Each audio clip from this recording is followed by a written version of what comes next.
Gagawa naman tayo ng healthy breakfast na tinatawag na oatmeal cookie with 2 main ingredients only na oatmeal at banana. Pwede namang as is lang pero nilalagyan ko siya ng dark chocolate at nuts. Unang-una, smash mo lang ang banana.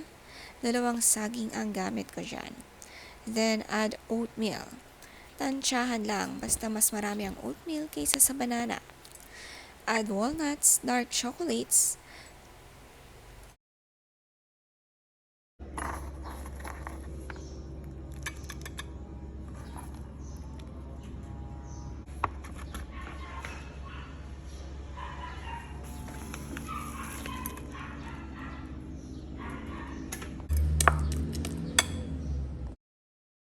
then lagay na natin sa parchment paper, kayo na bahala mag-shape.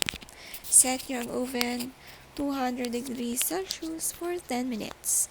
Pwede kayo mag-add ng minutes kung kulang pa. Pero lagi lang i-check dahil baka masunog.